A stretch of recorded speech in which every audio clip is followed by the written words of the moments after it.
She was 16 years old, hiding me in a cellar while Nazi soldiers walked above our heads. I promised her I'd come back after the war. I lied. And 60 years later, when I finally returned to that French village, what I discovered made me realize I'd been running from the wrong thing my entire life. My name is Frank. I'm 98 years old. Most people know me from the story about the German soldier I saved during the Battle of the Bulge. But there's another story I've never told anyone. Not even Sarah, my wife for 75 years before she passed. This one's harder to talk about, because it's not about what I did right. It's about what I did wrong. It's about a promise I broke, and a girl who deserved better. This happened in October 1944. We'd been pushing through France after D-Day, liberating towns and villages from German occupation. The fighting was brutal. Street to street, house to house. Every corner could hide a sniper. Every building could be booby-trapped. We'd already lost half our company by the time we reached this small village called Saint-Michel-sur-Loire. Pretty name for an ugly situation.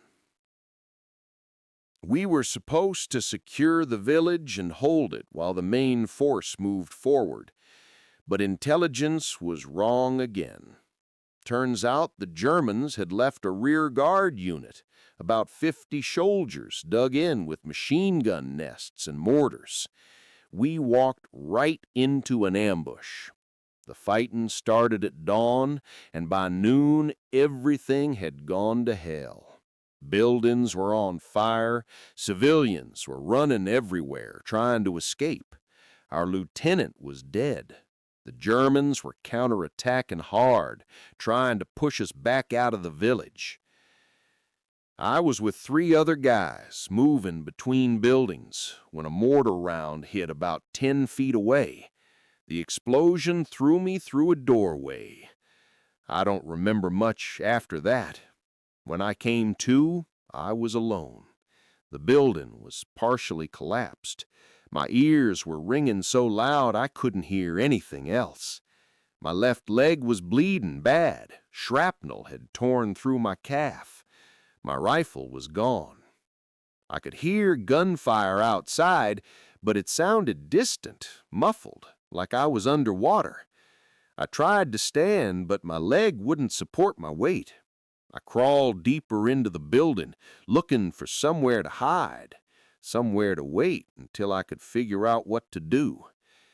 That's when I heard boots, heavy boots, multiple pairs, German voices speaking rapidly. They were doing a sweep of the buildings, looking for survivors, looking for Americans like me. I pressed myself against a wall, tried to stay quiet, tried not to pass out from the pain in my leg. The door burst open. 3 German soldiers entered, weapons ready. I didn't even have a pistol to defend myself. I was done. This was it. I closed my eyes and waited for the bullets. But then I heard a voice. A girl's voice, speaking in French. She was yelling at the German soldiers, gesturing wildly. I didn't understand the words, but I understood the tone.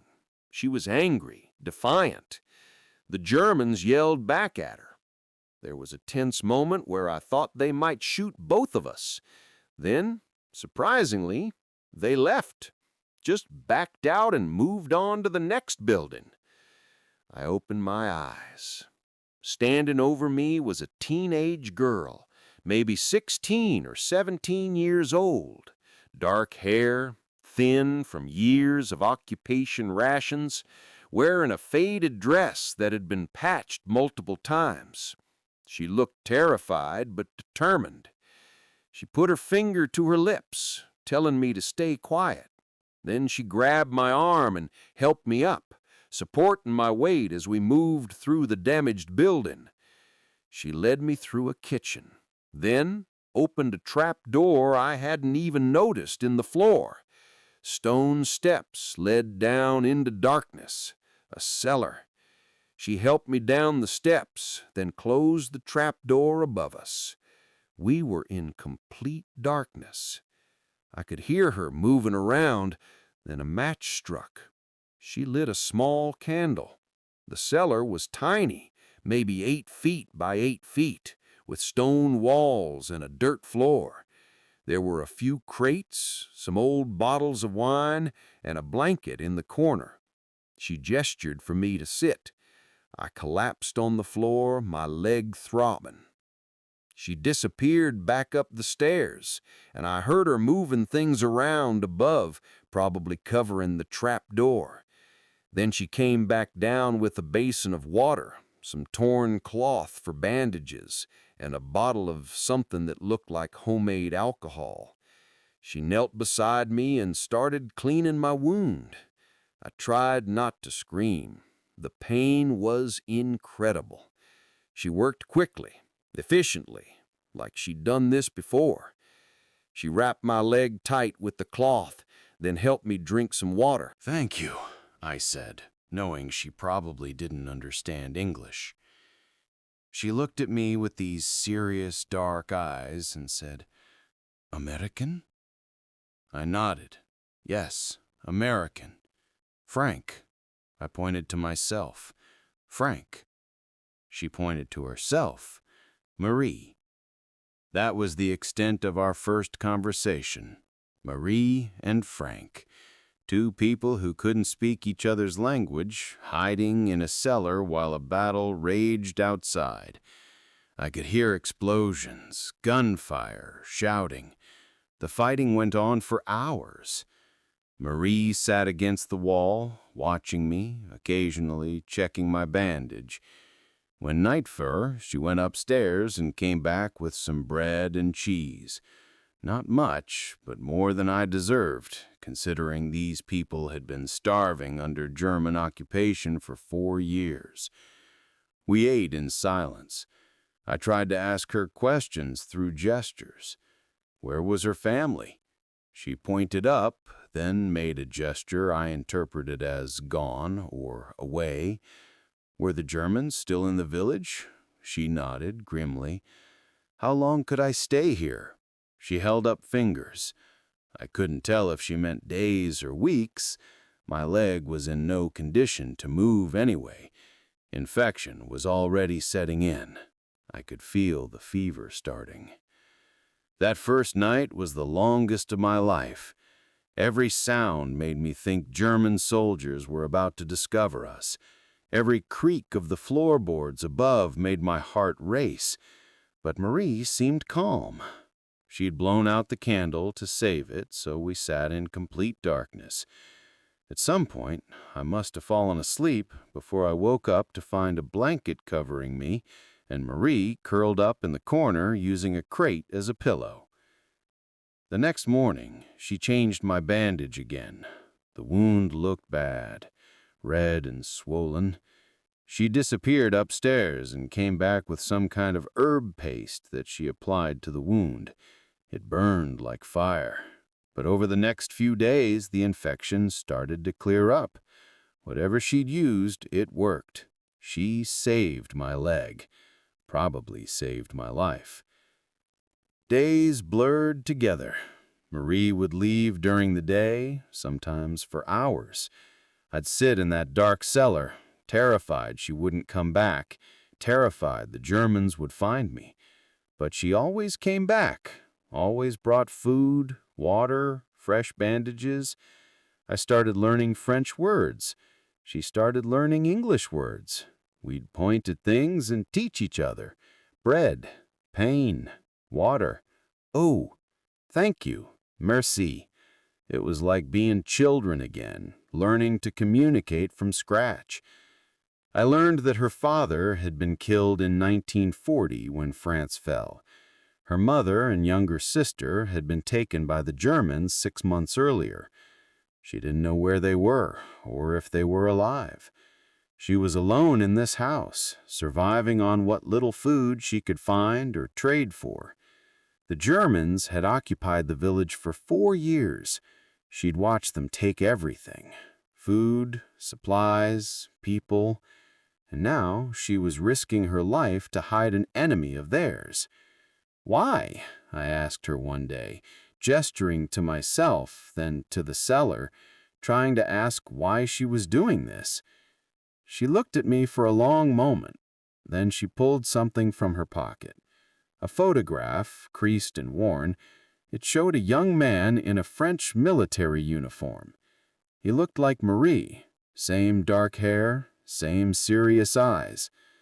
"Brother," she said in broken English. "Pierre. Fighting." She made a gesture like marching, like soldiers moving. Then she pointed at me. "Maybe someone help Pierre. I help you." I understood. Her brother was out there somewhere, maybe with the Free French forces, maybe with the resistance. She hoped that if he was wounded or in trouble, someone would help him the way she was helping me. It was a simple logic, a desperate hope, kindness as a prayer that the universe would return the favor. 3 weeks I stayed in that cellar. 3 weeks of darkness and fear and pain. 3 weeks of learning to communicate with a brave 16-year-old girl who had every reason to hate soldiers like me. Americans had bombed French cities, trying to drive out the Germans. We'd killed French civilians as collateral damage. But Marie never showed me anything but compassion. She changed my bandages. She shared her food, even though she was starving. She sat with me in the darkness and taught me French songs to pass the time. We couldn't sing loud enough for anyone to hear, so she'd whisper the words, and I'd repeat them. My accent was terrible. She'd smile and correct me. Those smiles were the only light in that dark cellar. By the 3rd week, I could walk again. The wound had healed enough that I could put weight on it. The sounds of fighting had moved on. The village was quieter now, though German patrols still came through regularly. Marie started making plans for how to get me out, how to get me back to American lines. She'd been listening to the villages, gathering information about where the front had moved. One night she came down to the cellar looking different, scared in a way I hadn't seen before. She told me in her broken English that the Germans were doing a house-to-house search the next morning. Someone had reported that an American soldier might be hiding in the village. They were going to check every building, every cellar. If they found me, they'd kill me, and they'd kill her too for hiding me. "Tonight," she said. "You go tonight." She'd found a route, through the back alleys, across a field, into the woods. From there, I'd have to navigate south toward where she thought American forces were. It was risky. I was still weak. My leg wasn't fully healed. But staying was certain death for both of us. She packed what little food she had, gave me a coat that had belonged to her father, drew me a map on a piece of paper showing the route. Then we waited until after midnight, when the German patrols were less frequent. She led me up out of the cellar for the first time in 3 weeks.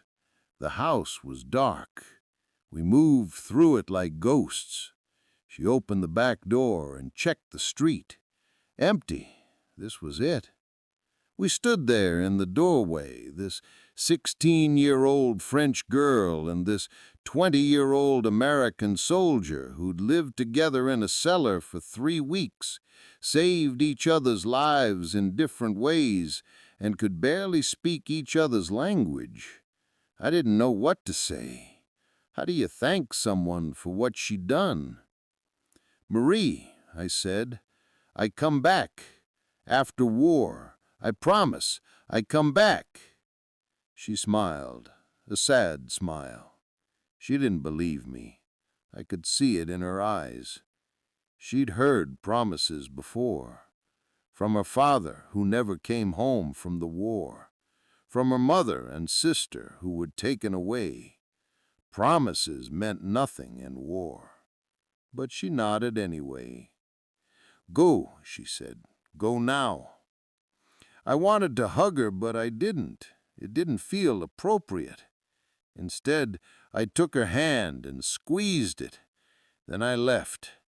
I went out that back door and into the night, following her map, moving through shadows and alleys until I reached the field. I looked back once. She was standing in the doorway, a small silhouette against the darkness of the house. Then she closed the door, and I was alone. I made it back to American lines 2 days later. Nearly got shot by our own sentries 'cause I looked like a scarecrow, filthy and limping and wearing German civilian clothes. When I finally convinced them I was American, they took me to a field hospital. My leg needed proper treatment. I was there for a week before they sent me back to my unit. I told my commanding officer about Marie, about the French girl who'd saved my life.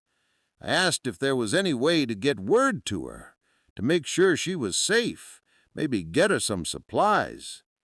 He said he'd look into it, but I never heard anything back. The war moved on. We pushed deeper into Germany. I was at the Battle of the Bulge a few months later, where I met Heinrich, the German soldier I told you about in my last story. The war ended in May 1945. I came home that summer, married Sarah, started building a life. And I tried to forget about a dark cellar in a French village and a girl named Marie who'd risked everything for me. But I didn't forget. I thought about her all the time, especially in those first years. I'd wake up at night thinking about her standing in that doorway, that sad smile, not believing my promise. I told myself I'd go back after we got settled in, after we had some money saved up, after things calmed down. There was always a reason to wait, always an excuse. The truth is, I was scared. Scared of what I might find. Scared she'd be dead. Scared she'd be alive and angry that I'd broken my promise. Scared that going back would open up something I'd worked hard to bury. Years turned into decades. I built a good life, had children, built a career, became a grandfather.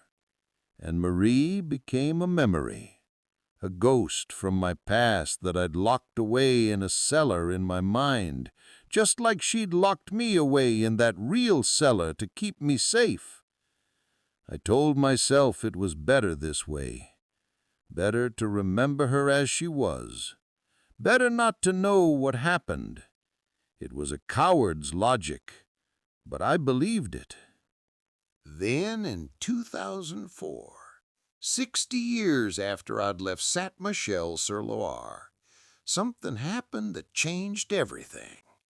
My grandson, who was really into genealogy and history, convinced me to do one of those DNA ancestry tests. Just for fun, he said. See where our family came from. I did it to make him happy. A few months later, I got an email through the testing website. Someone had matched as a distant relative and wanted to connect. The name was Pierre Rousseau. That name hit me like a truck. Pierre, Marie's brother, the one in the photograph. I wrote back, asked if he had any connection to Saint-Michel-sur-Loire in France. He replied immediately. That was his father's village. His father had fought with the Free French during the war. How did I know it? I told him I'd been there during the war, that a girl named Marie had helped me. There was a long pause. Then he wrote back. Marie Rousseau was his aunt, his father's sister, and she was still alive. She was 80 years old now, living in a nursing home in Tours. She'd never married, never had children. Pierre, her brother, had survived the war and come home. He'd named his son after himself. This was Pierre Jr. He asked if I wanted to meet her, if I wanted to finally come back like I'd promised. I sat at my computer screen for an hour, shaken, unable to type a response. Sarah had passed away 2 years before. My kids were grown. I had no excuse left, no reason to keep running from this. I wrote back, yes, I'd come. After 60 years, I'd keep my promise. 3 months later, I was on a plane to France. Pierre Jr. picked me up at the airport. He was in his 50s, kind, looked like his father in the photograph Marie had shown me. He drove me to the nursing home in Tours. On the way, he told me about Marie, how she survived the war, how the Germans had searched her house the day after I left but found nothing, how she'd waited for years for me to come back, how she'd eventually accepted I wasn't coming, how she had dedicated her life to teaching children, to making sure the next generation understood what war cost. She talks about you sometimes, Pierre said, the American soldier she hid in the cellar. We always thought it might be a confused memory, trauma from the war. But it was real. You were real. We arrived at the nursing home. My heart was pounding like I was going into combat again. Pierre led me through the halls to a small room with sunlight coming through the windows. And there she was, Marie, 80 years old now, white hair, thin and frail in a wheelchair. But those eyes, those same serious dark eyes I remembered from the cellar. She looked up when we entered, saw me standing there, and I watched recognition slowly dawn on her face. "Franck?" she said. Her voice was weak but clear. She said my name the way she'd said it 60 years ago, with that French accent that made it sound like Franck. I couldn't speak. I just nodded. Tears were streaming down my face. I walked over to her and knelt down so we were at eye level. She reached out with a shaking hand and touched my face, like she was checking if I was real. "You came back," she whispered in English, much better English than she'd spoken in the cellar. "You came back." "I'm sorry," I said. "I'm so sorry it took so long. I promised you I'd come back, and I broke that promise. I was a coward. I was scared, and I let 60 years pass, and I'm sorry. I'm so sorry." She smiled. That same sad smile from the doorway. "You are here now," she said. "That is what matters." We talked for hours. Pierre left us alone.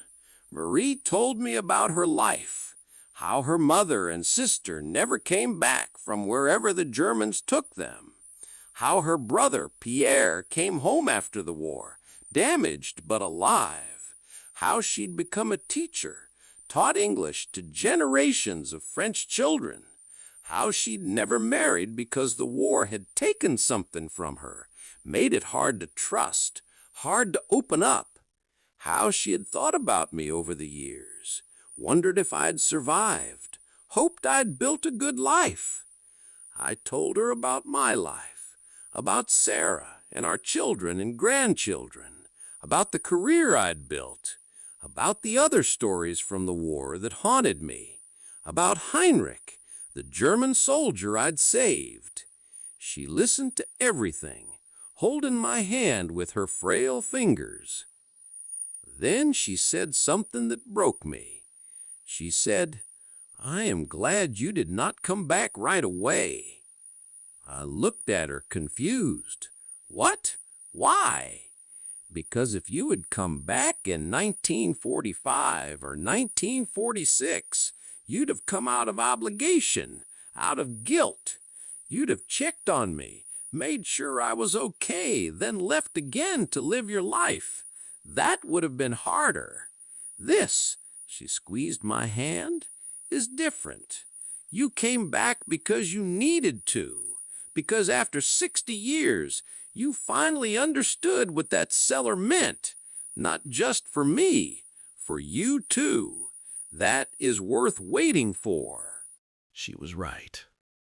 I'd spent 60 years running from that cellar because I didn't want to face what it represented. Marie had shown me something I wasn't ready to see back then.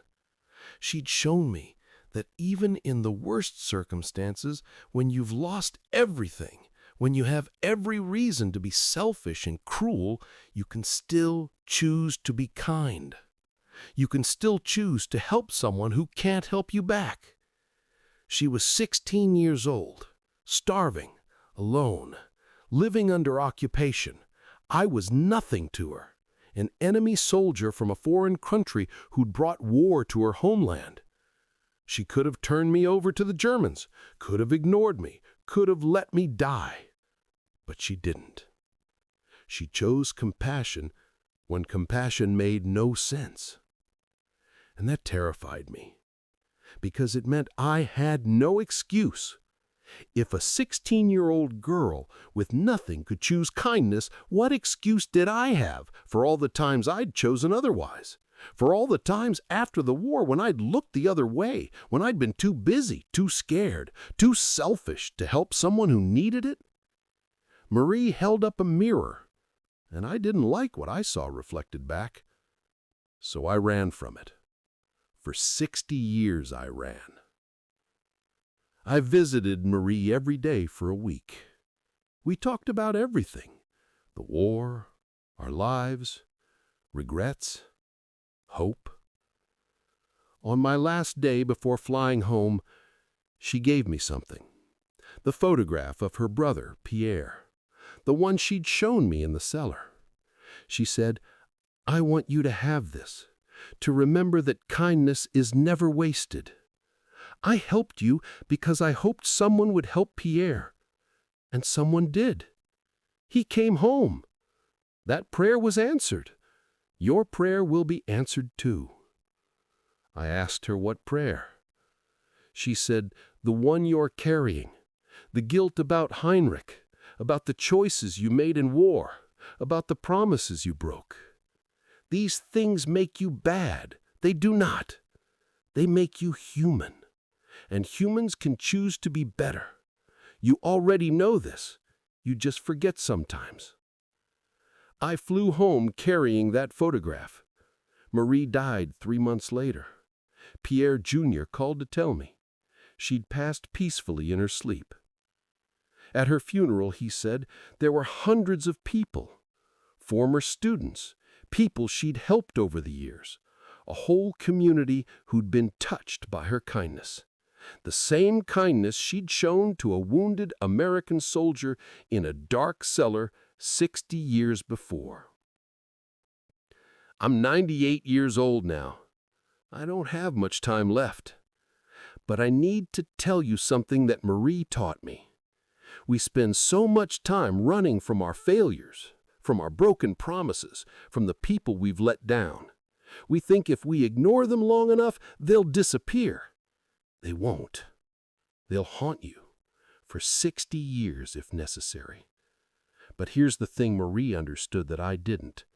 It's never too late to come back. It's never too late to keep a promise, even if you're 60 years late. It's never too late to choose kindness, even when it's hard, even when it costs you something, even when nobody would blame you for walking away. That girl saved my life, not just in that cellar.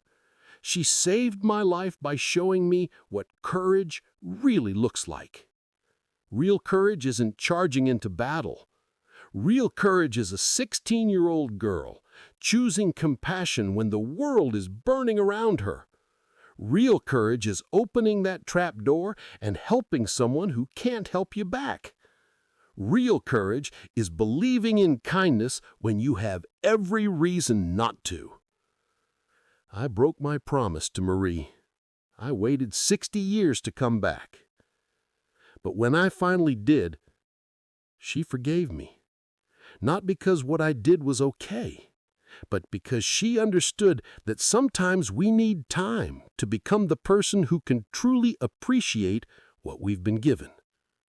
Sometimes we need to spend 60 years running before we're ready to stop and face what we've been running from. If you're carrying a broken promise, if there's someone you let down, if there's a door you're afraid to knock on because you think too much time has passed, I'm here to tell you it hasn't. Go back.